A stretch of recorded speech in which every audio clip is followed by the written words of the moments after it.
So let's talk about how to get through the holidays as an emotional eater, because this can be a really triggering time.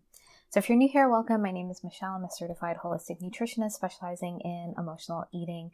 And today I wanted to talk about the holidays and how they can be a little bit more triggering than other times of the year and how you can move through this as an emotional eater.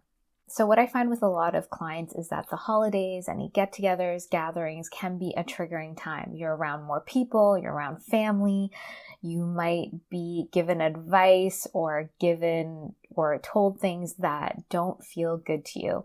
And this is important to understand that our families are where we develop this coping mechanism when we're very young. It's because of our family environment usually that we develop these coping mechanisms. So most likely they haven't evolved past the way they speak to you or they interact with you.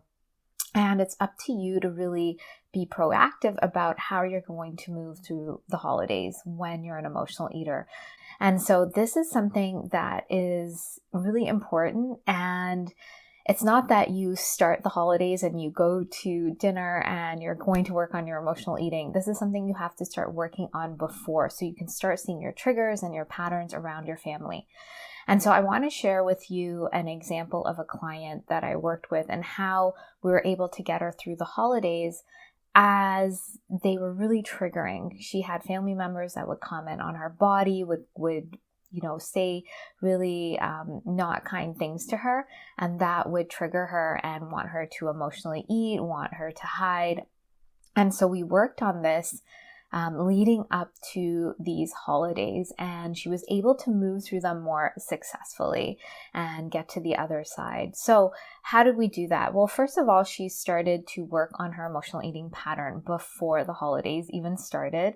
And I'll give you a few tips if you are now going into the holidays, you haven't worked on your pattern. But for this particular client, she started working before. We have to be proactive, getting connected to this pattern. And so she moved through the emotional eating evolution program. And that meant that she was learning to connect back to food, her body, learning what true hunger felt like when she was full, noticing her triggers around emotional eating, noticing her digestion, how foods felt to her body, and really learning to nourish her body so she could know when she was full, when she was triggered. And this is really key and important to start noticing those patterns. She also started to connect back to her body and to start working on, she had a lot of wounding around her body image and finding her worth in it. And we had to start connecting her back to her body, getting in some movement, really just learning to accept her body where it's at and to give it what it needs, the amount of rest, the amount of care that it needs, and working on those body image triggers. And that was actually really important for this particular client because the comments that would come up that would trigger into emotional eating around the holidays were around her body. Weight and how you looked was really something that her family would talk about and compare. And her weight had fluctuated up and down over the years. And so there was always something said about her. And she was actually in a really stressful time and not feeling good in her body. But this is why she was actively working on her emotional eating. And so we worked on that. And of course, along with working on triggers, we're working on emotional wellness, doing the deeper work to really catch those triggers, go into the roots of the emotional eating pattern and seeing what's really under there. And that means, using meditation, somatic practices to really get into that root to clear up and resolve it so that she could start meeting her needs, not through food as a substitute, but actually meeting her true emotional needs. And then from there, we get a lot of clarity on what her boundaries are, what are her next steps. And so through this process, before this client headed into the holidays, she knew she had a tool. She had the meditation. So whenever a trigger came up, she did the meditations before she'd go to dinner just to catch that root, knowing that these comments would come up and getting into a really solid space with herself and knowing what she wanted to respond back to whoever was saying it, saying maybe it's not appropriate to comment on my body, maybe leaving after an hour, just finding out the strategies that she needed that would help her feel okay in this situation.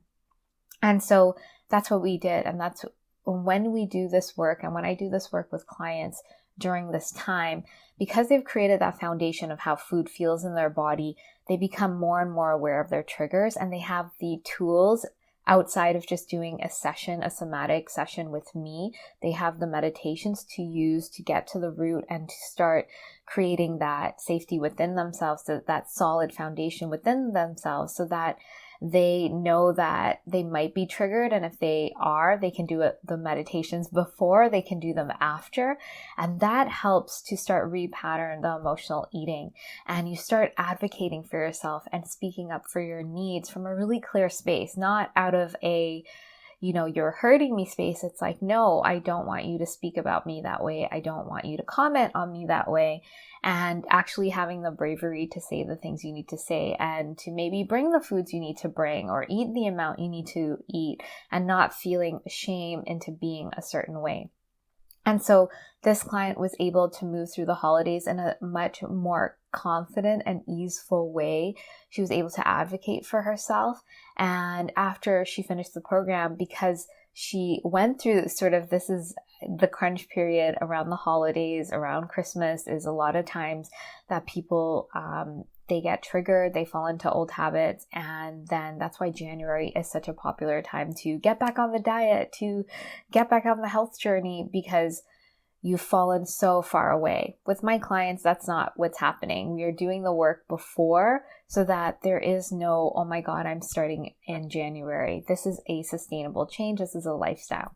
And so if you haven't started doing this work before the holidays, you're now in the holidays, what you have to do is to give yourself compassion every time you do emotionally eat, because the more shame you feel and stress around how you're eating, you spiral yourself into more shame. You have to acknowledge that you don't have the tools or the support right now to move through this pattern. And then you can say to yourself, I'm going to get the support and the help to move through this. And to start noticing my triggers, and to start really looking at what's going on. And you could get started right now. I have a free guide called What Are You Truly Hungry For? And in that, you can start tracking your triggers around the holidays and seeing what's coming up for you, to get more insight into the situations and the people that might be triggering this pattern, because you might interact with them more than just around the holidays. And so this is going to be important, because you can't willpower your way through your emotional eating.